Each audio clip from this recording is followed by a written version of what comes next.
तक आपके साथ हूं मैं नेहा बाथम। ज़कूरा के शहीद घनश्याम की शहादत को आज सलामी दी गई। वीर जवान को श्रीनगर में पूरे रस्मों के साथ आखिरी सलाम किया गया। वहीं शहीद के घर दौसा में कल से ही मातम पसरा हुआ है। गांव वालों को घनश्याम की शहादत पर गर्व है, लेकिन वीर जवान को खोने का भी गम कहीं ना कहीं पूरे गांव पर दिखाई दे रहा है। कल एसएसबी के काफिले पर आतंकी जरगर के संगठन ने हमला किया था, जिसमें घनश्याम शहीद हो गए थे। कांस्टेबल घनश्याम को आज पूरे सैन्य सम्मान के साथ विदाई दी जाएगी उनके पैतृक गांव दौसा में। आतंकी हमले का शिकार हुए थे शहीद घनश्याम। एसएसबी के काफिले पर हमला किया था और इस हमले में अकेले घनश्याम ही शहीद हुए थे। श्रीनगर में पूरे सैन्य सम्मान के साथ शहीद घनश्याम को श्रद्धा सुमन अर्पित किए गए। सर्जिकल स्ट्राइक के बाद बौखलाए पाकिस्तान ने एक बार फिर कल कश्मीर में आतंकी हमला किया। आतंकियों को मुंहतोड़ जवाब देने में भारत का एक लाल शहीद हो गया, जिनके पार्थिव शरीर को आज जम्मू लाया गया, जहां लोगों ने शहीद घनश्याम को अंतिम विदाई दी। वहीं शहीद के घर दौसा में मातम फैला हुआ है, जहां लोग पाकिस्तान से बदला लेने की मांग कर रहे हैं।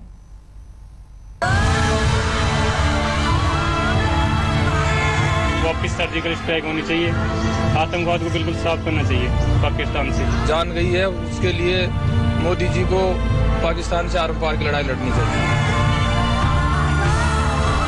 चारों तरफ शोक, रोती पिलकती महिलाएं,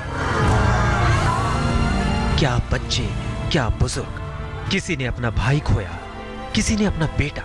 आंसू हैं कि थमने का नाम नहीं ले रहे। ये तस्वीरें हैं ज़कूरा हमले में शहीद हुए घनश्याम के गांव की, जहां मातम फैला हुआ है। परिजनों को घनश्याम के शहीद होने पर दुख जरूर है, लेकिन गर्व इस बात का है कि दौसा के सपूत ने देश की रक्षा करते हुए अपने प्राण न्योछावर कर दिए। घनश्याम राजस्थान के दौसा के रहने वाले थे, जहां लोगों में पाकिस्तान को लेकर गुस्सा है। हर कोई पाकिस्तान से बदले की मांग कर रहा है। देश के लिए और देश के लिए मरनो भी चाहिए भाई। पाकिस्तान से तो कभी छोड़े भी कोई डरपा तो कोई नहीं। पर मोदी सरकार पार की लड़ाई लड़े तो जारी पार परेशान। वहीं जम्मू में घनश्याम का पार्थिव शरीर पूरे राजकीय सम्मान के साथ लाया गया। तिरंगे में लिपटे देश के इस लाल को आखिरी विदाई दी गई। एसएसबी के साथी सिपाही अपने इस बहादुर जवान को कंधे पर रखकर ले गए, जहां ज़कूरा के शहीद को सलाम किया गया। घनश्याम का ये बलिदान देश के बहादुर सिपाहियों के हौसले पस्त नहीं कर सकता, बल्कि इसने बटालियन की हिम्मत को कई गुना बढ़ा दिया है। ये जरूर है कि हमारे लिए तकलीफ का दुख का मौका है, और इस वक्त मैं उनके परिवार के बारे में भी सोच रही हूँ। ये राजस्थान दौसा जिले का तकलीफ की बात जरूर है, पर इससे हमारे हौसले और बुलंद होंगे। घनश्याम एसएसबी यानी सशस्त्र सीमा बल में तैनात थे। कल श्रीनगर के ज़कूरा में एसएसबी के काफिले पर आतंकी हमला हुआ था, जिसमें घनश्याम शहीद हो गए। आतंकियों ने जिस वक्त हमला किया, उस वक्त एसएसबी जवान डल लेक इलाके से ड्यूटी कर वापस कैंप लौट रहे थे।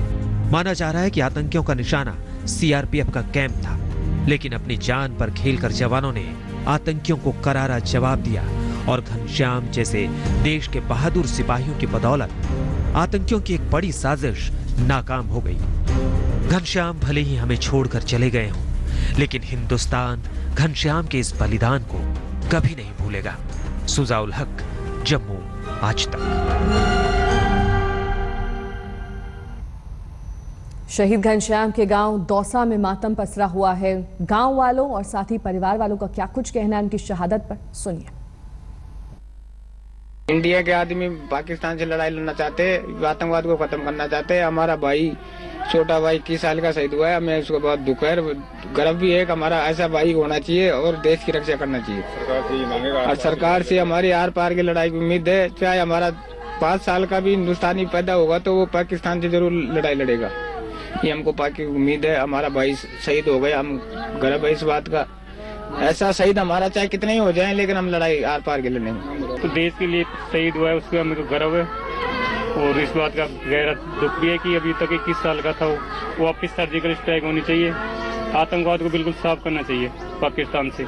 इस चीज़ का तो हमको गहरा दुख है, लेकिन हमको ये भी है कि अगर वो दूसरे देश ने हमारा एक दो जो भी जवान जो शहीद हुए हैं उनको उन्होंने जो उनके हिसाब से जो किया है वो उन्होंने गलत किया है, और इन 2 जनों की जो जान गई है उसके लिए मोदी जी को पाकिस्तान से आरम पार की लड़ाई लड़नी चाहिए। अब चुप नहीं रहना चाहिए और इसके लिए आरम पार की लड़ाई लड़नी चाहिए। आतंकवादियों ने श्रीनगर में फिर बनाया सुरक्षा बलों को निशाना और इस बार आतंकियों ने बीच शहर में एसएसबी की टुकड़ी पर हमला कर दिया। हमले में एक जवान शहीद हो गया। हमले की जिम्मेदारी आतंकी जरगर के प्रतिबंधित संगठन ने ली है। हमला करने के बाद आतंकी फरार हो गए, जिनकी तलाश फिलहाल की जा रही है और आज एसएसबी डीजी भी मौके का मुआयना करेंगे।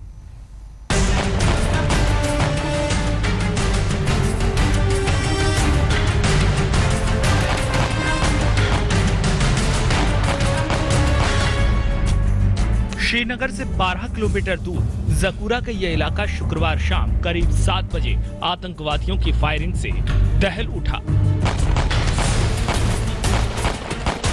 आतंकवादियों का निशाना बनी सशस्त्र सीमा बल यानी एसएसबी की ये वैन। जिस जगह ये हमला हुआ उसके करीबी बना है 115 सीआरपीएफ कैंप। आतंकी हमले का जवाब जवानों ने भी दिया। जवानों के पलटवार से बौखलाए आतंकी भाग खड़े हुए, लेकिन चंद मिनट की इस फायरिंग में एसएसबी का एक जवान शहीद हो गया और 8 जख्मी हो गए। शहीद जवान का नाम घनश्याम गुर्जर है, जो राजस्थान का रहने वाला था। राजेंद्र जी, क्या हुआ था यहाँ पे? यहाँ पे फायरिंग हुआ। अच्छा, उसके बाद तो जो 9 बंदे घायल हुए हैं। अच्छा जी, तो अब क्या किया आपने? अभी फिलहाल अभी तो सर्चिंग ऑपरेशन हो रहा है, चालू। अंदर घुसने की कोशिश तो नहीं की उन्होंने? नहीं। सर्जिकल स्ट्राइक से बौखलाए आतंकवादी लगातार सुरक्षा बलों को निशाना बना रहे हैं। शुक्रवार को आतंकवादियों ने जिस वक्त ये हमला किया उस वक्त एसएसबी जवान डल लेक इलाके से ड्यूटी कर वापस कैंप लौट रहे थे। पॉपुलेटेड एरिया है और एक जो हमारी 6 गाड़ियों में हमारी ये जा रही थी कॉन्वॉय वापस, जो हमारी 3 कंपनियां थी, उसी में से एक गाड़ी जो थी उसमें गली से निकल के 2-3 लड़के करीब आए और उन्होंने ब्रस्ट फायर किया गाड़ी पे। आतंकवादियों ने भीड़ भरी आबादी वाले इलाके में रात के अंधेरे का फायदा उठाकर आंधी तूफान की तरह फायरिंग की। हमला इतनी तेजी से और इस भयानक तरीके से हुआ कि पूरा इलाका दहशत में आ गया। कम से कम मुझे लगता है 500-600 राउंड चले। उसके बाद हम वहीं पे रहे। हमारी दुकान में इतनी सारी गोलियां लगी, हमें यकीन ही नहीं हो रहा है हम कैसे जिंदा है अभी। माना जा रहा है कि आतंकवादियों का निशाना सीआरपीएफ का कैंप था, लेकिन अपनी जान पर खेलकर जवानों ने आतंकवादियों को करारा जवाब दिया और अंधेरे का फायदा उठाकर आतंकी भाग निकले, जिनकी तलाश जारी है। सुरक्षा बल के जवानों ने और एसएसबी के जवानों ने फिलहाल घेराबंदी की है और पूरे इलाके को अपने घेरे में लिया है। अभी भी तलाश जारी है कि आसपास ही किसी रिहायशी इलाके में जो है ये मिलिटेंट छुपे हो सकते हैं, जिनको लेकर अब फिलहाल यहाँ पर जो है इस पूरे इलाके की घेराबंदी की। आप देख सकते हैं कि कितनी जो है अधिक तादाद में फौज और सुरक्षा बल के जवान यहाँ पर पहुंचे हैं और फिलहाल उनकी कोशिश यही है कि आसपास के इलाके की खोज और पता लगाएं और वहां पर देखें कि आखिर ये कहां पर हुआ। प्रतिबंधित आतंकवादी संगठन अल उमर मुजाहिदीन ने हमले की जिम्मेदारी ली है। इस आतंकी संगठन का सरगना मुश्ताक अहमद जरगर है। आतंक का ये वही आका है जो 1999 में हुए कांधार प्लेन हाईजैक के बाद जैश सरगना मौलाना मसूद अजहर के साथ रिहा किया गया था। आतंकी हमले की पूरी जानकारी गृह मंत्री राजनाथ सिंह ने एसएसबी के डीजी से ली। एसएसबी और सीआरपीएफ के जवान जम्मू कश्मीर पुलिस के साथ मिलकर हमला करने वाले आतंकवादियों की तलाश कर रहे हैं। अशरफ वानी, श्रीनगर, आज तक। हमले का जिम्मा आतंकी जरगर के संगठन ने लिया है। यह आतंक का वही चेहरा है जिसे कांधार प्लेन हाईजैक कांड में रिहा किया गया था और माना जा रहा है कि सर्जिकल स्ट्राइक के बाद अपने पुराने चेहरों पर शिकंजा कसने के बाद आईएसआई ने अब जरगर को बनाया है आतंक का नया चेहरा।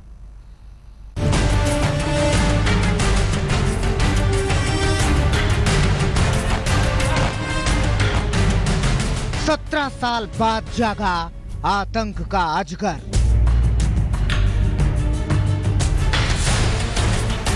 ऑपरेशन पीओके के बाद जागा आतंक का अजगर। कश्मीर में आतंक का नया आका मुश्ताक जरगर।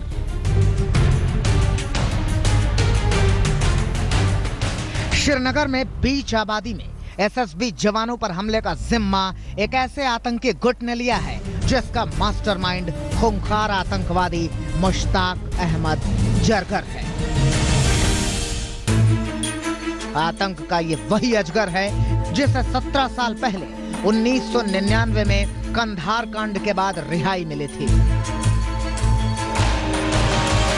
रिहा होने के बाद से अब तक जरगर अपनी जान बचाता दुबका फिर रहा था, लेकिन अब जकूरा में एसएसबी जवानों पर हमला करने के साथ ही एक बार फिर आतंक के इस आका ने उठाया है सिर। एसएसबी जवानों पर हमले की जिम्मेदारी प्रतिबंधित आतंकी संगठन आल-उमर मुजाहिदीन ने ली है। अब ये जानिए कि आतंक का ये अजगर है कौन। आतंकी संगठन आल-उमर मुजाहिदीन का सरगना है। 1984 से आतंकवाद में सक्रिय है मुश्ताक अहमद जरगर। रुबैया सईद अपहरण में शामिल था जरगर। श्रीनगर में जरगर पर 3 दर्जन कत्ल के मामले हैं। 15 मई 1992 को गिरफ्तार हुआ था जरगर। कंधार विमान अपहरण कांड में छोड़ा गया था जरगर। रिहाई के बाद से पीओके में रह रहा है जरगर। जिस पीओके में पिछले 17 साल से आतंक का ये अजगर छिपा हुआ था, उसी पीओके में घुसकर जब भारतीय फौज ने आतंकी कैंपों पर कहर बरपाया तो बौखला गया जरगर। खुफिया एजेंसियों के मुताबिक जरगर के आतंकी संगठन आल-उमर मुजाहिदीन का हेडक्वार्टर पीओके के मुजफ्फराबाद के नारुल में है, जहां जरगर आतंकी कैंप चलाता है। जरगर के दहशतगर्द जम्मू कश्मीर के श्रीनगर, बारामूला, कुपवाड़ा और पुलवामा में सक्रिय रहते हैं, क्योंकि जरगर मूल रूप से श्रीनगर के नौहट्टा का ही रहने वाला है। खुफिया एजेंसियों के मुताबिक जरगर को आईएसआई की शह हासिल है। आईएसआई ही उसके आतंकी संगठन के लिए फंड और ट्रेनिंग का इंतजाम करती है। खुफिया सूत्रों की माने तो उरी हमले और सर्जिकल स्ट्राइक के बाद भारत के बेहद सख्त तेवरों से घबराई आईएसआई अब अपनी आतंकी साजिश के लिए जरगर को आगे कर सकती है, क्योंकि लश्कर कमांडर लखवी और जैश का सरगना हाफिज सईद भारत ही नहीं सारी दुनिया के निशाने पर आ चुके हैं। ऐसे में आतंक के इस नए अजगर के सहारे अपनी साजिशों को अंजाम देने के फिराक में है आईएसआई। आज तक ब्यूरो।